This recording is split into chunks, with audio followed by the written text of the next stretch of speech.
ઓલપાડના સારોલી ખાતે સુરત જિલ્લાના વિકસિત ભારત સંકલ્પ યાત્રાનો પૂર્ણાહુતિ કાર્યક્રમ યોજાયો। કાર્યક્રમમાં કેન્દ્રીય રાજ્યમંત્રી દર્શના જરદોસ, વન અને પર્યાવરણ મંત્રી મુકેશ પટેલ તેમજ ગ્રામજનો ઉપસ્થિત રહ્યા હતા। સુરતના બારડોલી ખાતેથી શરૂ થયેલા સરકારના વિકસિત ભારત સંકલ્પ યાત્રાનો આજે પૂર્ણાહુતિ કાર્યક્રમ યોજાયો।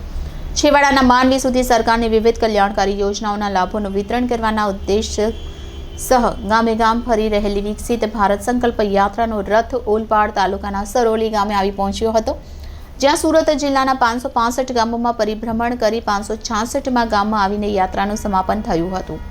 ગ્રામવાસીઓ સાથે રેલવે રાજ્યમંત્રી દર્શનાબેન જરદોસ અને વન અને પર્યાવરણ રાજ્યમંત્રી મુકેશ પટેલ ઉપસ્થિત રહ્યા હતા। ત્યારે મંત્રીઓની ઉપસ્થિતિમાં સુરત જિલ્લાના વિકસિત ભારત સંકલ્પ યાત્રાનું સમાપન થયું હતું। કાર્યક્રમમાં વિકસિત ભારતની સામૂહિક પ્રતિજ્ઞા લીધી હતી અને મંત્રીઓના હસ્તે લાભાર્થીઓને યોજનાકીય લાભોનું વિતરણ કરવામાં આવ્યું હતું। સુરત જિલ્લાના 566 ગામના 4.44 લાખ જેટલા લાભાર્થીઓએ વિકસિત ભારત સંકલ્પ યાત્રાનો લાભ લીધો હતો। ત્યારે સુરત જિલ્લાની વિકસિત ભારત સંકલ્પ યાત્રા ઓલપાડના સરોલી ગામ ખાતે આવી પહોંચી હતી, જ્યાં લાભાર્થીઓને અનેક સરકારી યોજનાઓના લાભોનું વિતરણ કરવામાં આવ્યું હતું। Reporter Sajid Malik, city gold news, Olpad. નમસ્કાર।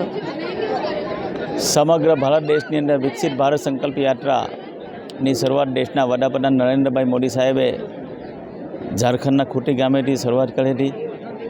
ત્યારબાદ સમગ્ર સુરત જિલ્લાની અંદર બારડોલી ખાતેથી આ યાત્રાની શરૂઆત થઈ હતી।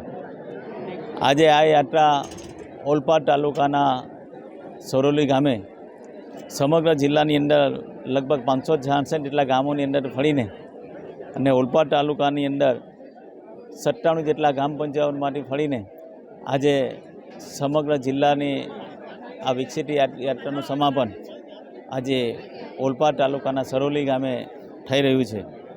આપણે જોઈએ તો આ યાત્રા દરમિયાન સમગ્ર આ યાત્રાની અંદર 566 જેટલા ગામોની અંદર લગભગ 27 જેટલી વિવિધ યોજનાના લાભાર્થીઓ લગભગ 4,44,174 જેટલા લાભાર્થીઓએ એ લાભ લીધો છે। એની અંદર આપણે જોઈએ તો આયુષ્માન ભારતની અંદર આ 566 ગામની અંદર 1,49,318 જેટલા લાભાર્થીઓએ આયુષ્માન ભારતનો કાર્ડ નીકાળ્યો છે। એ જ રીતે કિસાન સન્માન નિધિની અંદર 9,000 જેટલા કિસાન સન્માન નિધિ યોજનાનો પણ લાભ આ મળ્યો છે। આમ બધી વિવિધ યોજનાનો લાભ આ વિકસિત ભારત સંકલ્પ યાત્રાની અંદર આ લોકોએ લીધો છે। આ વિકસિત ભારત સંકલ્પ યાત્રા આ મોદી સાહેબની ગેરંટીવાળી ગાડી જે દરેક ગામમાં જઈને આ મોદી સાહેબની ગેરંટી ઘરે ઘર સુધી પહોંચાડી છે। હવે આપણા બધા સૌની ફરજ બને કે આપણે પણ યોજનાથી કોઈ મુક્ત ના રહી જઈએ, બધા જ યોજનાનો આપણે લાભ લઈએ। એના માટે આપણે બધાએ જાગૃત બનવું પડે। આવનારા દિવસોની અંદર મોદી સાહેબે જે રીતે વિશ્વકર્મા યોજના જાહેર કરી 17મી